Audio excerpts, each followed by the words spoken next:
Efendim hepinize iyi akşamüstü diliyorum.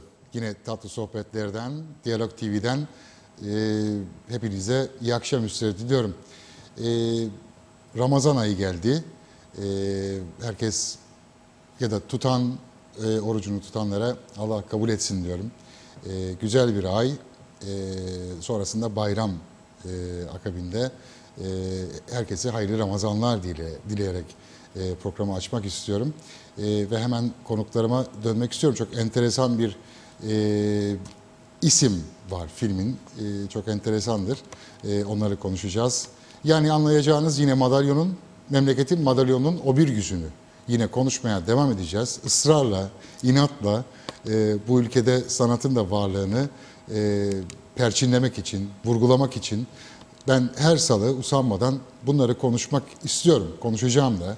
Çünkü bu ülke sadece siyasetten ve siyasetçiden ibaret olmadığını, bu ülkede farklı renklerin, farklı yelpazenin daha bir sürü yaprağının olduğunu hep vurguluyorum.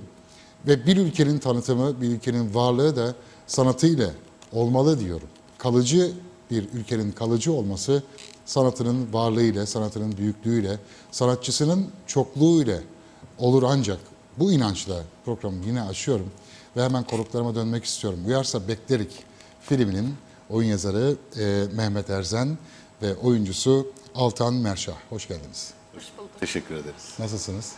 İyiyiz Allah'a şükür. Uğraşıyoruz. Ne güzel, biz de uğraşmaya devam ediyoruz. Siz uğraştıkça biz de uğraşıyoruz. Evet. Çünkü bunlar sinerji aslında. Ben filme dönmeden önce, filme başlamadan önce, evet filmi konuşacağız mutlaka ama onu konuşmadan önce hani madalyonun o bir yüzünden bahsettik ya programın girişinde. Ondan birazcık hani siz çünkü daha farklı, bunun işin içindesiniz.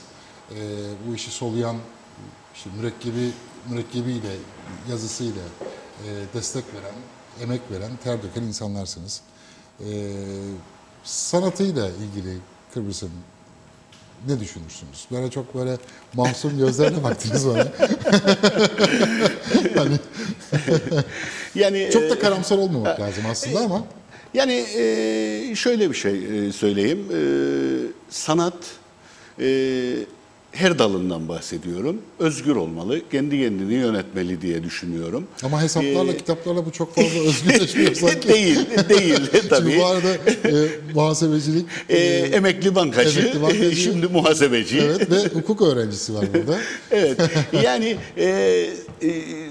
sanat dalları siyasetten, devlet kurumlarından ne kadar bağımsız olursa o kadar üretken, o kadar doğru hedeflere gider diye düşünüyorum.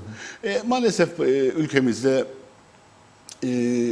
yerleşmemiş devletimizde bunun olabilmesi çok da mümkün görünmüyor. Çünkü sanatımızdan her şeyimize siyaseti bulaştırdık. Bir kere bunu arındırmamız lazım. Evet. Bunu arındırmamız lazım ve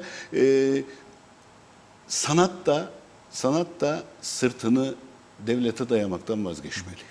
Hani bir şey var, hani dışarı programdan önce de konuştuk.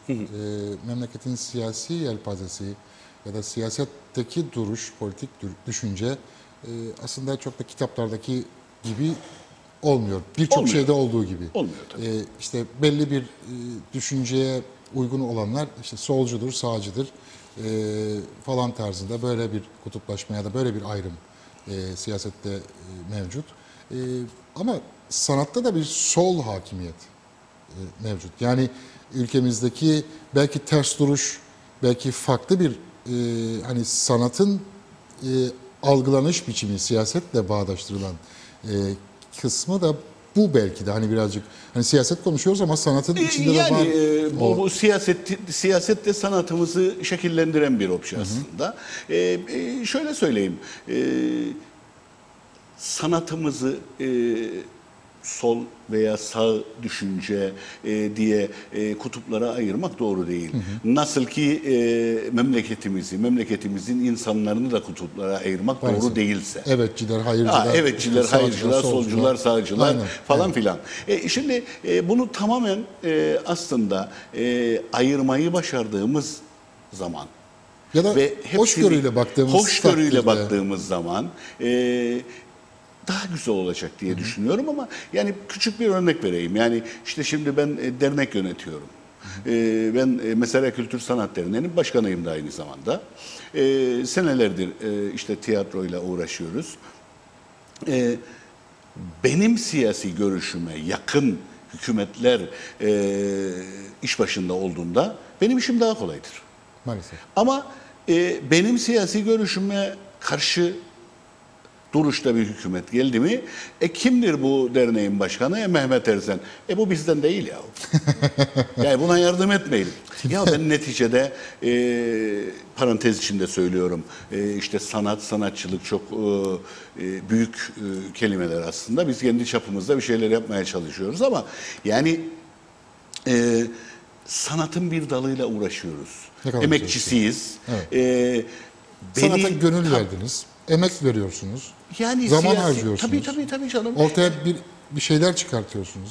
Bir şeyler yaratıyorsunuz. Bu çok da güzel bir şey aslında. Yani kısır döngünün içerisinde olmaktansa Tabii canım. ülkede açılımların gerçekleştirilmesi sanatla, sanatçıyla olur. Bu olması lazım. Yani doğru tespit Kesinlikle, bu. kesinlikle. Doğru tespit bu. Sana dönelim birazcık. Birazcık tanıyalım seni. Daha önceden bir dizi deneyimin oldu. Evet. Biliyorum. Yine Ömer abinin dizisinden. Nasıl başladı? Nasıl Serüven başladı? yani oyunculuk nasıl başladı sende? Bir rahmeli abla vardı. Ömer abinin arkadaşıydı. Onun sayesinde başladı. Ömer Evre bu arada Yönetmenimiz. Yönetmeni. Evet. O dönem oyuncu aradı zannedersem. Şahmat dizisinde Genç TV'de yayınlanırdı. Öyle konuştuk ettik. Dedi gel bir deneyelim, görelim. Gittim 1-2 bölüm oynadım. Fazla oynayamadım orada. Ondan sonra dizi final yaptı tabii.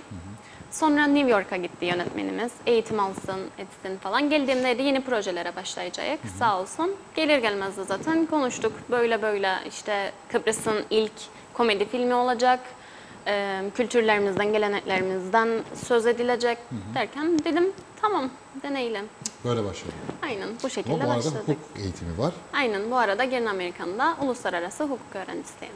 Nasıl böyle oyunculuk hukuk falan böyle? Benim Gerçi ikisinde çok- drama vardır mutlaka. Evet, benim çok ikisi alakası. tabii kitabete, dramaya çok hani yatkın meslekler aslında.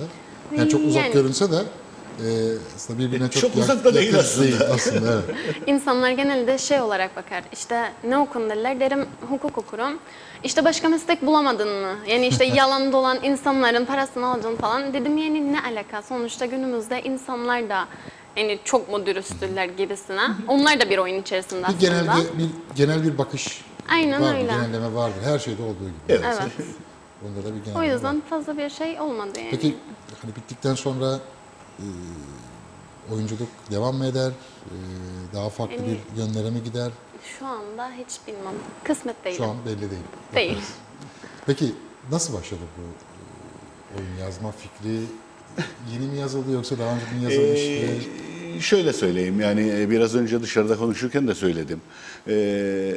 Bizim yazarlığımız böyle zorunlu askerlik gibi bir şey. Elemanlarınıza rol yaratmak zorundasınız. Çünkü bir çekirdek kadronuz vardır tiyatroda. Onlara rol yaratmak zorundasınız.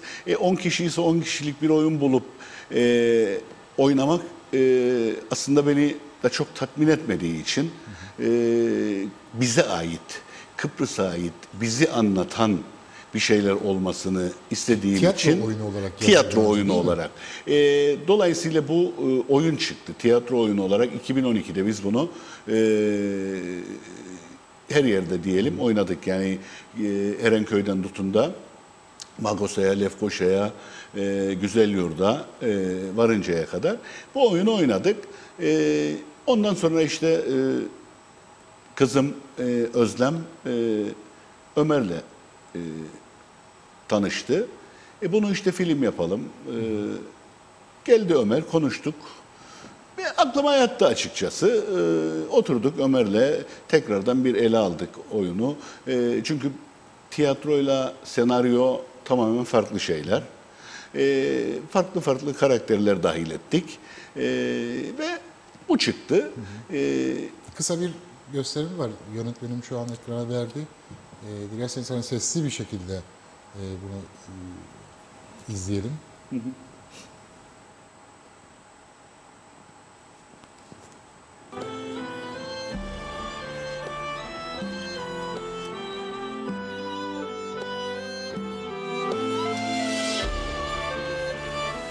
Mandıra sorar, madem cambazdır kesin.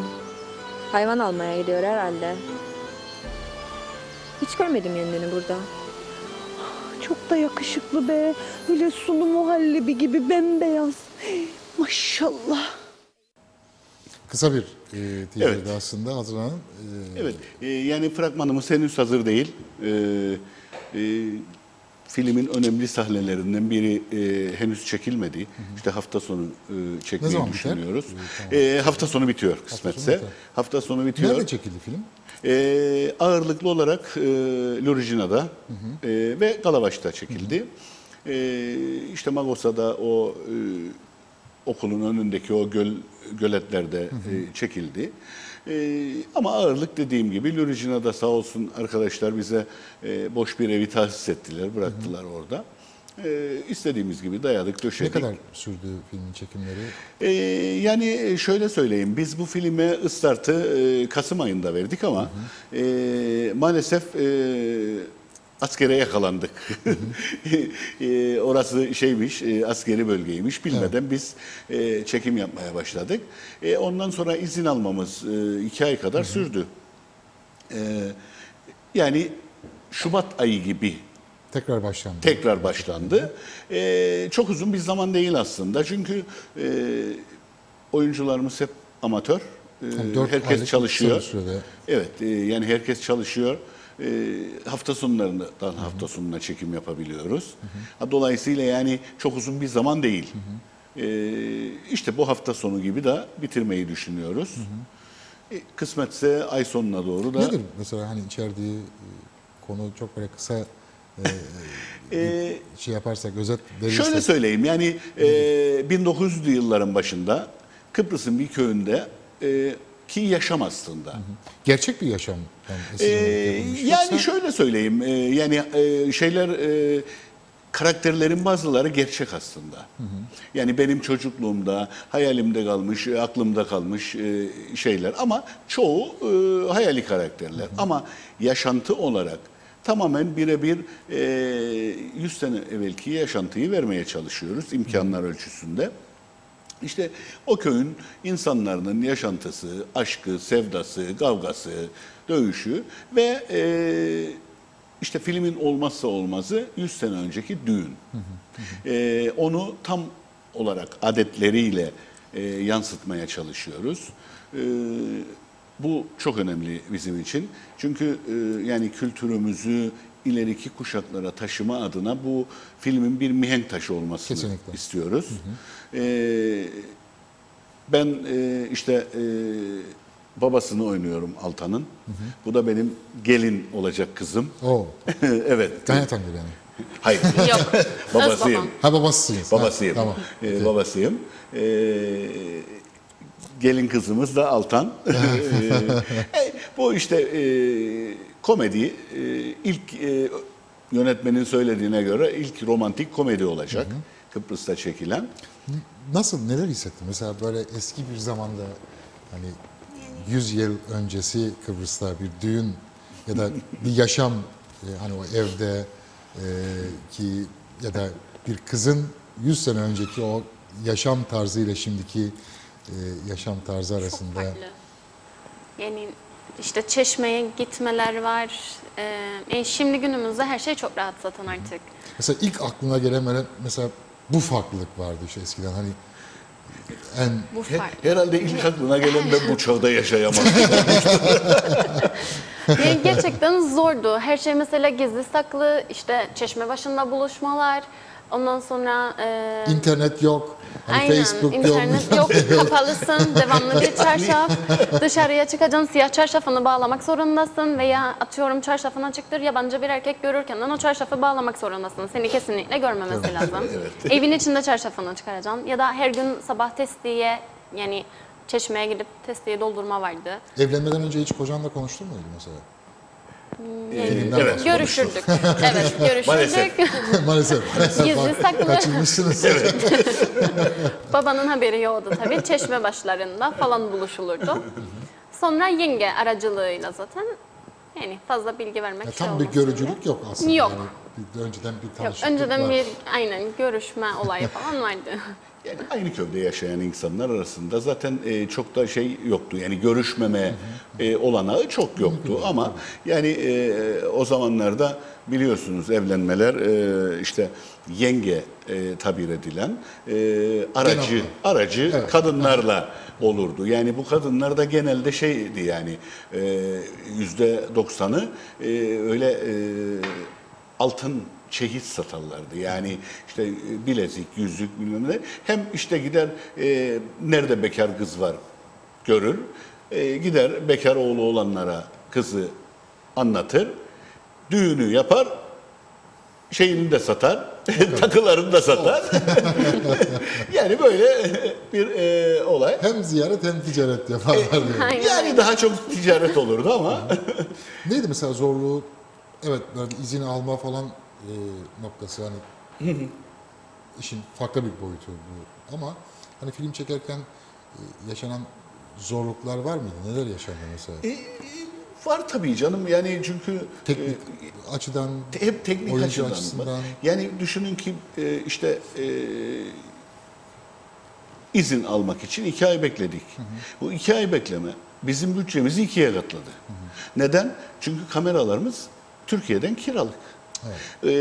Işıklarımız kiralık, her şeyimiz kiralık ve yani bu bizi aştı. Bizi aştı. Birinci zorluğumuz bu.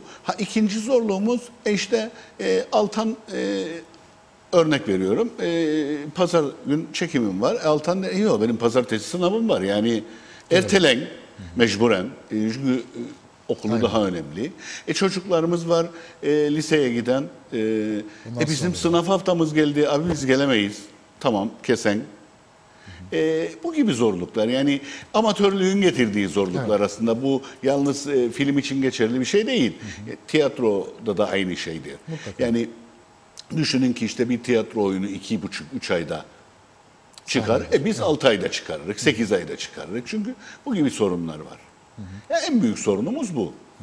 Yani amatörleşmek aslında amatör ruh önemli ama yani amatörce bu işi yapmak, tiyatro, sinema bu ülkede birazcık hani artık çok uzadı gibi geldi bana sanki. Yani Evet. Bir noktada artık bitirmek lazım onun yasal boyutunu. Dışarıda da konuştuk aslında ve ben her programda üstüne basa basa söylüyorum. Bu ülkenin sponsorluk yasasıyla telif hakkı yasasının bir an önce meclisten geçirilmesi şart artık, elzem. Doğru. Elzemdir. Çünkü Elzemdir. ben hani sanatın işte müzikle uğraşan arkadaşlarım var, sinemayla uğraşan arkadaşlarım var. Yani burada konuk ettiklerim, sanatçı dostlarımdan öğrendiklerim, gördüklerim aslında bu işin hani profesyonel noktaya getirilmesinin en birincil yolun yasal çerçevesinin bir an önce çizilmesi, bir an önce maddi noktasında da katkı sağlayacak o işte o sponsorluk yasasının da bir an önce çıkarılması şart. Siz hani muhasebecisiniz, çok daha iyi anlayacaksınız, anlatabileceksiniz. Bu işin Yani bakın sıkıntısını. işte biraz önce siz sordunuz yani işte filmden sonra devam edecek mi? Şimdi Nasıl, hangi işin görsel kısmı güzel. İşte sinema filminde oynamak, işte galalara yapmak falan filan güzel. Ama bir de bu çocuğun neler çektiğini düşünün. Gelip gitme, masraf, hiçbir Gelir yok. Hiçbir gelir yok. Cebinden gidiyor. Evet. Ne kadar yapacak? Aynen öyle. Ne kadar yapacak? Yani tamam yani tamamen şey etmek, silip atmak olmaz. İşte kültür dairesidir, gençlik dairesidir, bize dernek olarak yeterli olmasa da her yıl bir yardım yapıyor proje bazında. Doğru. Ama yani bir film yapmak, İşte bana soruyorlar, bir daha film yapar mısın? Ya bir daha film yapabilmem için benim önce bu filmden para kazanmam lazım. Aynen öyle. Yani düşünün ki biz Ömer'le kredi alarak bu filmi yapıyoruz. Yani bankadan kredi aldık. Çünkü bütçemiz aştı bizi. Şimdi eğer Bir de bunu bunun gösterimi olacak. Bir de bunun hani farklı bir nokta. Sinemada herhalde gösterilecek. sinemada yayınlanacak. Benim bu konuda en büyük isteğim, en büyük arzum bir yurt dışında, bir İngiltere'de Kıbrıslı Türklerin yoğun olarak yaşadığı bir ülkede, bir Avustralya'da gösterilebilmesi. Ha, bunu nasıl yaparsınız diye sorarsanız hiç bilmiyorum. Olur inşallah ya. Olur. Yani çünkü hiçbir bağlantımız yok bizim dernek olarak. Belki işte galamızı yaptıktan sonra siyasilerin yardımıyla, işte büyük elçiliklerimizin yardımıyla belki Mehmet Bey, ben bu noktada hani sözünüzü de kesmek gibi olmasın ama mesela Türkiye'de sanatçıyı koruyan, sanat eserlerini koruyan dernekler vardır. evet. İşte bir müzik albümü yapılacaksa onun telif hakkını koruyan ya da hukuksal noktada hakkını savunan, koruyan belli birlikler, dernekler vardır. Evet. Bu noktada ben hep hani sanat camiasında işte yıllarını vermiş insanlara hep sorum şudur. Bir noktada biz de nerede yanlış yaptık? Yani sanatın bu noktaya gelmesinde bizim de katkımız yok mu? Yani bir öz eleştiri yaptık mı? Çünkü şöyle söylemek istiyorum. Şöyle yani sorumu şöyle hani açmak istiyorum. Bir birliktelik maalesef hani gerçek anlamda sanat camiasında sadece müziği, tiyatroyu katmıyorum, resmi katmıyorum. Genel anlamda bir sanat camiası, bir sürü dernekler var. Evet. Ve bu memlekette hani derneklere bakış açısının çok olmasından kaynaklı ters de hani kuruluş amaçlarının farklılıklarından da hani doğan bir genel bir yargı da Var. söz konusu. Evet. Tenzih ederek söylüyorum bu cümlemi. Bu noktada hani yapılması gerekenler sadece siyasi mercilerden, siyasi otoriteden öte, evet hukuksal boyutunu onların yapması lazım artık bir noktada ama bizim de yapmamız gerekenler yok muydu?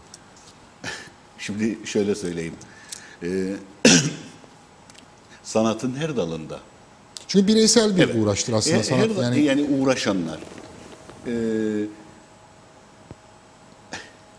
Uygun kelimeyi bulmaya çalışıyorum. Yani birbirlerini rakip değil, birbirleriyle aynı hedefe yürüyen arkadaşlar olarak görmeye başlamazlarsa eğer bu sizin dediğiniz hiç olmaz. Bakın bir kere telif hakları yasası tabii bu siyasi bir konu ama tabii Yani bu siz şimdi yazdınız siyasileri bu yazıyı, Evet. bu oyunu yazdınız. Hani noterden tasdik ettiğiniz büyük bir ihtimalle. Evet. O da ne kadar geçerlidir? Hukuksal Değil. boyutunu bilmiyorum. Sana sormak lazım bu noktada ama. Şimdi birisi alıp yurt kullanabilir. dışından kullanabilir. Kullanabilir. Yani Hiçbir şey yapamazsın. hiçbir şey yapamazsınız. Evet, Yani aynen bu öyle. noktada sizinle bir o emeğin karşılığı olan maddi boyutu olması lazım. Çünkü devamlılığı lazım. İşte öncelikle onu söylemeye çalışıyorum. Yani sanatla uğraşan arkadaşlarımız öncelikle bir araya gelmeyi öğrenebilmeliler. Bakın size bir şey söyleyeyim. Bir örnek vereyim. Benim çok üzüldüğüm bir konudur. 1982'den beridir bu derneğimiz vardır bizim. 82'den beri aralarla tiyatro oynuyoruz. Benim tiyatroma gelmeyen kimlerdir biliyor musunuz? Tiyatroyla uğraşanlardır. Enteresan. Evet. Değil aslında enteresan da. Yani nasıl olur? İşte ben şeye giderim, Çatalköy Festivali'ne 2 defadır oraya katılıyoruz. 4 defadır Güzelyurt Festivali'ne katılıyoruz. Bakıyorum, Güzelyurt'ta faaliyet gösteren dernekler ki hepsini tanıyorum. Seyircilerin arasında yok. Ama günler öncesinden de buradaki var olan işte tiyatro festivalleri olur, film festivalleri olur. Günler öncesinden de çok tezattır, biletleri biter. Tabii. Biter biletler. Bu nasıl Biter bilet. Tamam. açıklanacak bir şey? Halk gelir. Halkta bir Seyirci sorun hazır. yok. Seyirci hazır. Seyirci Seyircisi vardı. hazır. Seyirci özellikle Derman'la birlikte bir ivme kazandı. Çatalköy çok iyi bir yere geldi. Yani her oyun kapalı kişi oynuyor. Evet. Ama onların arasında benim görmek istediklerim yok. Mesele bu. Ben her oyuna gitmeye çalışırım. Her oyunu görmeye çalışırım. Bu benim için sahnedeki arkadaşıma bir destektir. Yani mesela ben şeyi umut ederdim. Hani bilmiyorum kaç tane tiyatro var, özel tiyatrolar kaç tanedir ülkede ama Yani ben de tam sayısını bilmiyorum ama hani var. yıllardır işte 20 küsür sene oldu herhalde devlet tiyatrosunun yanma Oldu herhalde. olayı. 20 küsur senedir devlet tiyatrosu yok. Hani böyle bir organizasyon olsaydı keşke, hayal ediyorum şimdi. İşte ülkenin bir sürü işte var olan özel tiyatroları bir festivalde bir araya gelip gelirini harcına atmış olsalardı. Bu da çok güzel bir gösterge olurdu. Hem o sanat camiasında binayı yapardık. birliktelik, evet yani o birlikteliği sağlamış, hem de artık siyasilere de bir artık söyleyecek söz de bırakmazdı diye düşünüyorum. Yani o birliktelikten kastım benim aslında bu.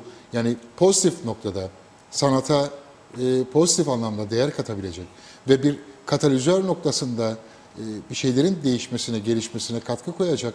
Çünkü sanatçı en güzel düşünen insandır bana göre. Etraflı düşünen insandır, özgür bir düşünceye sahiptir, global düşünceye sahiptir. Herhangi bir metaya, herhangi bir kalıbın içerisinde sığmayan bir Evet, düşünceye, doğru. ruha sahiptir. Dolayısıyla hani bunları beklerdim aslında. Yani ne kadar güzel olurdu. Kakadacı elindeki bütün tiyatroların bir araya gelip bir festival yapması, galalara çıkması ve bunun gelirinin de eminim ki hani bırakın günler öncesinde, aylar öncesinde biletleri bitecek. Biterdi. Ve daha da devam edecek bunlar. Biter. Yani şimdi işte işin en önemli noktası şu. Tiyatro festivali yapıyor. Belediye tiyatrosu, Lefkoşa'nın tiyatro festivali yapıyor. Kıbrıslı kimse yok. Hep yurt dışından geliyor, oynuyor. Tamam gelsin. Hiç şikayetim yok. Globalliğine, evrenselliğine saygımız Sözümüz var. yok, saygımız sonsuz. Gelsin tabii. Biz de gidiyoruz, onları görüyoruz. Bilmediklerimizi öğreniyoruz. Ve o tanıdığımız, bildiğimiz büyük sanatçıları görme olanağı buluyoruz. Bu çok güzel bir şey. Ama sizin dediğiniz anlamda Lefkoşa Belediyesi'nin veya işte başka bir belediyenin, çünkü 3-4 tane festival oluyor. İşte Güzelyurt Belediyesi'nin yıllardır oluyor. Çatalköy Belediyesi'nin yıllardır oluyor. Beyarmudu Belediyesi'nin ikincisi oldu bu yıl. Görüyorum Beyarmudu Belediyesi'nde mesela yurt dışından daha çok ekipler geliyor. Ya yurt dışındaki ekipten gelmesine bizim şikayetimiz yok. Ama bizim insanımız kendi insanını görmek ister tiyatroda. Kendi kültürünü tanımak. Kendi kültürünü görmek istiyor. Yani mesela hani siz mesela yani işte 100 yıl önce neler giyilirdi, insanlar nasıl yaşarlardı. Bunları görsel anlamda işte bu son Türkiye televizyonlarında işte eski dönemlere ait dizi filmleri çıktıktan sonra insanların eski dönem tarihe yönelik merakları uyandı, Daha çok kitaplar ilgi çıktı, gören. daha fazla Evet. o döneme ait merak uyandırıldı ve öğrendi insanlar. Hani bizim de aslında yapmamız gereken sanki bu çok tarih fışkıran bir adada yaşadığımızı iddia ediyoruz ama hani bu tarihin içerisinde işte bir oyun çıkmadı ya da işte o Otello oyunu mesela Evet. hani Otello oyunu çok dünyaca ünlü bir oyun ama hani biz bunu sahiplenemedik ya da Sahiplenemedik burada tabii. burada işte o tarihi anlatacak, tarihi geçmişi anlatacak eserlere maalesef tam anlamıyla imza atamadık diye Doğrudur. düşünüyorum. Çünkü Şartlar tabii ki bakınız, tiyatro oyunu olarak yazılan ve oynanan çok bir oyunumuz yok. Bu tiyatro konusunda üretimimiz çok az. Bunun bir kere şu olması lazım. Şimdi ben işte Altan'a bakıyorum. Gencecik bir arkadaşım bu filme başladığı andan itibaren kültürüyle ilgili bir dolu şeyler öğrenmiştir ve onu hiç unutmayacak.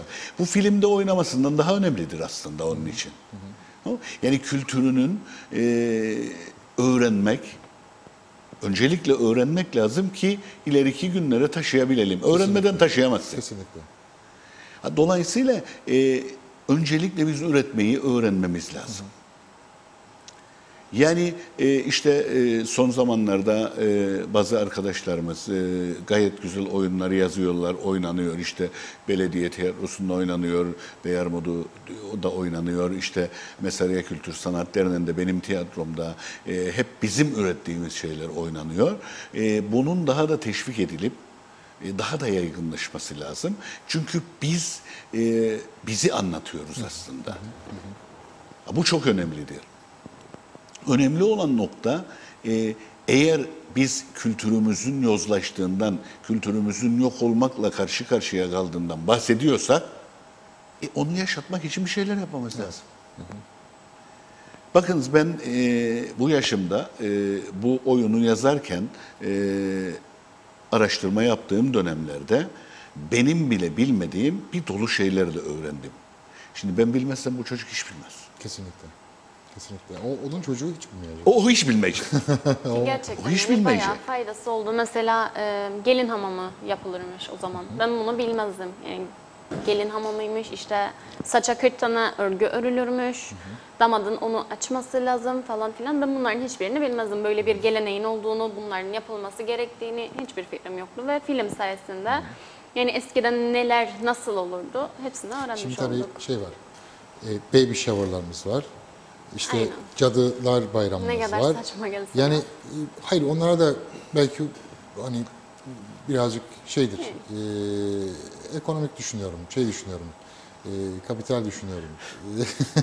Yani sevgililer günü gibi işte bunlar da bir getirisi olan aktivitelerdir ama özünden kaçmamak lazım. Kültürü de bilmek lazım, öğrenmek Tabii ki. lazım. Yani bizim kültürümüzde Cadılar Bayramı'nın yeri yok.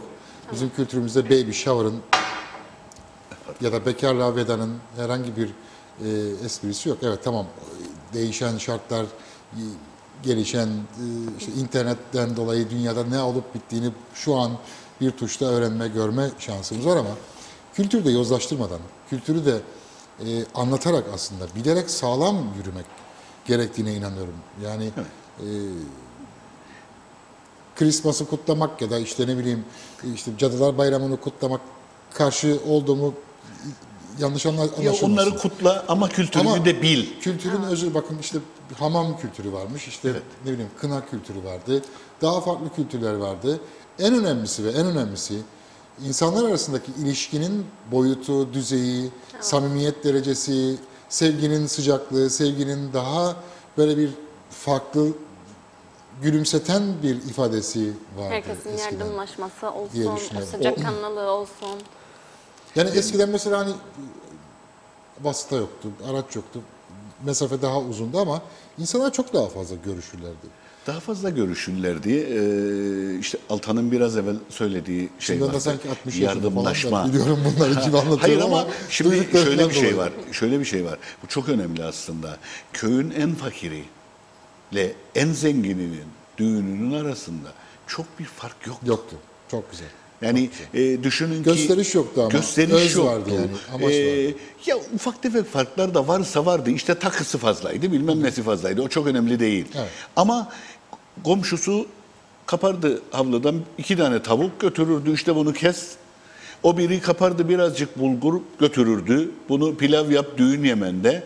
Çünkü düşünün ki o dönemde o ekonomik zorluklar içinde bir hafta düğün yapmak her baba yiğidin harcı mıydı? Değil, tabii ki. Ve yani bu 3-4 günde sürekli sabahtan akşama bu misafirler gelir gider ve yerlerdi. Bir de kaç gün sürerdi düğün?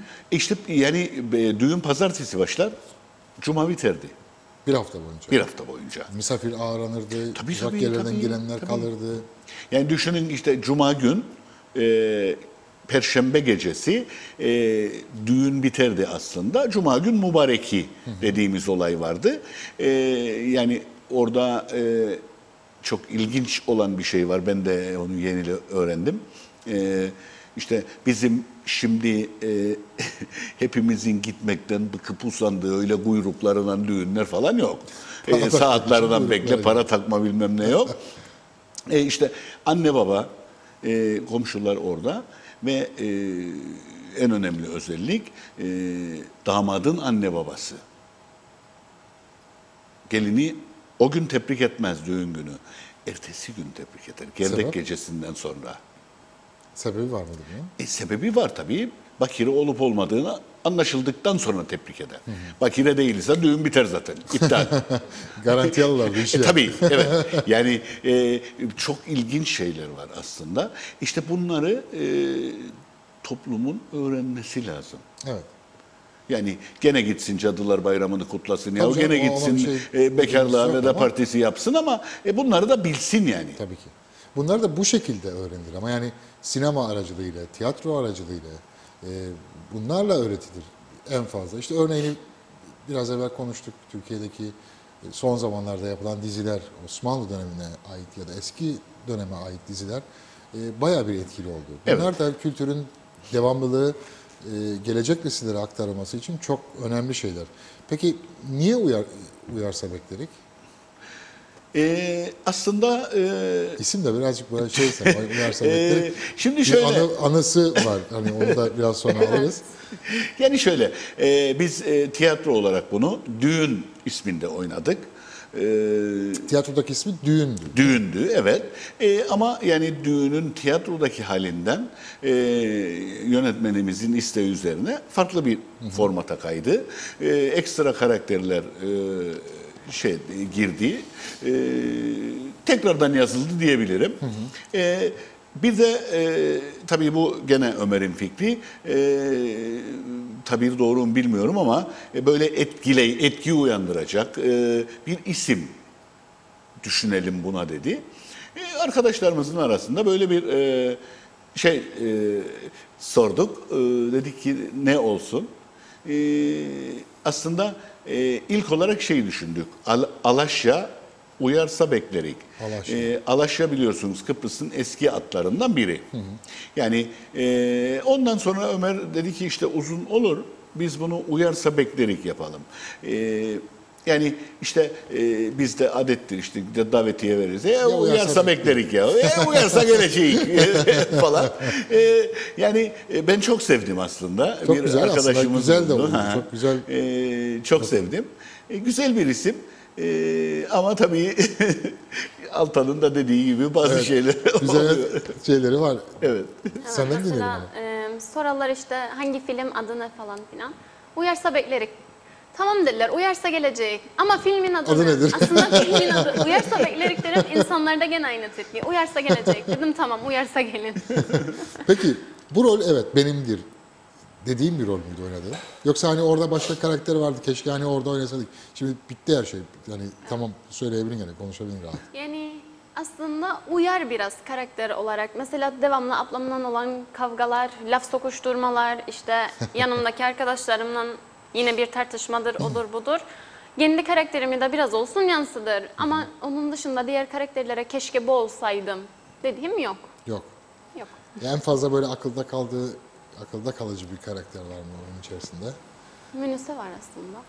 Akılda kalıcı olarak değil. Evet. Ablam, Münise. Münise. Münise var. Yani renkli karakterlerimiz var. Yani işte Kızınız da oynuyor değil mi? tabii. filmde? Nasıl? İşte Münise kızım. Hem Nasıl filmde hem biriniz? gerçekten. Böyle hani Yani baba kız. ben çok seviyorum, gurur duyuyorum. Özellikle yani tiyatroda son oyunumuzda İğneli Kabare diye bir oyun oynadık. İşte bir tarafta kızım, bir tarafta oğlum, bir tarafta damadım. Onlarla birlikte sahnede olmak. Ne kadar güzel bir şey. Korkunç keyifli. Tabii filmde de artık bunlar da benim kızım. Kesinlikle. Yani Altan'ı bu rol için özellikle seçtik aslında. Yani öyle işte geldi de Altan'ı bunu yapalım falan diye değil. Çünkü biz işte Facebook'lardan ilanlar verdik. Çok gelenler gidenler oldu. Gelip bir aram bırakan gidenler oldu her zaman olduğu gibi.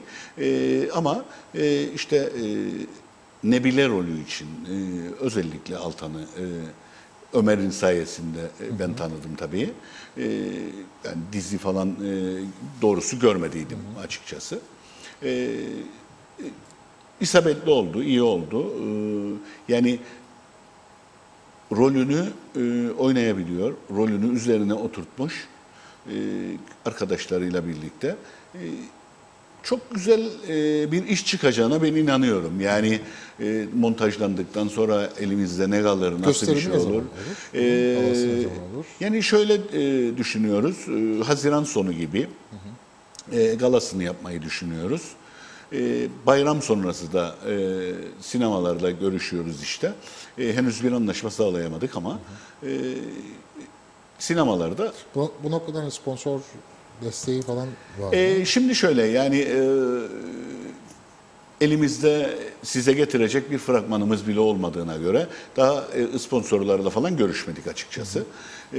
Herhalde bu haftadan sonra ona biraz ağırlık vereceğiz çünkü Bu da büyük bir maddi noktası değil mi? Sinemada gösterim. sinemada girmesi gösterilmesi, büyük bir maddi reklam yapması, Pazarlama kısmı. pazarlaması, Evet. yani bunlar çok önemli. İşte yani sağ olun sizin gibi arkadaşlarımız televizyon programlarıyla bizlere yer veriyorlar ve sesimizi duyurabiliyoruz. Çünkü yani gerçekten işte Ömer'le oturduk, bir bütçe çıkardık. Bizim karşımıza çıkan bütçe yani Bayağı bir bütçe. çok da iç açıcı değil. Yalnızca reklam için. Yani biraz önce de söyledim. Yani kredi aldık da yaptık bu işi. Ve artık filmin sonuna geldik, bütçenin de sonuna geldik. O zaman uyarsa bir destek bekleriz yani. Yani ondan sonra İnşallah. da- İnşallah. İnşallah. Yani reklam açısından ihtiyacımız var. Her türlü reklama, reklamın iyisi kötüsü olmaz derler ama bize bu konuda yardımcı olan arkadaşlarımıza emin olsun ki yüzünü kara çıkarmayız. Güzel bir iş oldu. Yani ben Ömer'in yaptığı işe kefilim, görüyorum. Ya Ömer Evre kaliteli ve çok bizim için yani sinema Kıbrıs'taki sinema sektörü için çok avantaj, çok büyük bir şans aslında. Evet. Çok heyecanlı, yaptığı işi keyifle yapan, Disiplinli. yani disiplinli ve çalışması da çok keyifli aslında çalışılması Evet. keyifli bir arkadaşımız. Ben de onun bir projesinde küçük bir rol aldım. Hani kıyısından ben de bir şeyim oldu. O yüzden çok hani daha fazla, daha farklı bir şartlar olursa ülkede daha güzel şeylerin yapılabileceğini ortaya Olması çıkaracağına gereken inanın- yerde değil. Evet, inanıyorum. Yani olması gereken yerde değil. İşte bazen oturur sohbet ediyoruz, konuşuyoruz da yani işte bu filmi çektik bitti. Sonrası. Bir tane kısa film projesi var. Onu yapmaya çalışacak. Ondan sonra. Yani Yine kaçıp gitme noktasında mı olacak acaba diye düşünüyorum. Yani böylesi insanlar, sadece Ömer için konuşmuyorum aslında. Mesela Ferhat Atik de bir anahtar filmi yazdı. İlk uzun metrajlı film olarak Evet. çıktı ama tabii ki sinema formatında yapılamadı film. Bazı işte maddi sıkıntılardan kaynaklı olarak. Ama hani devamlılığı noktasında Cemal'la çalıştı. Cemal da çok hani kaliteli, güzel insanlardan bir tanesi. Buradan hep ismini zikrettiklerimize sevgilerimizi, saygılarımızı gönderiyoruz. İyi ki varlar bu ülkede. Ama devamlılığı noktasında işte yine o noktaya geliyoruz aslında. O konuda İşin endişeliyim. İşin özü aslında bu noktaya geliyor.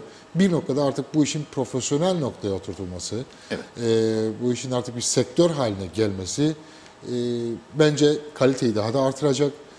Hani fazlalığı mı, kalitesi mi derseniz kalitesini ön plana çıkararak ben hep vurguluyorum. Bir kotası olsun, bir sektör olsun diye söylüyorum.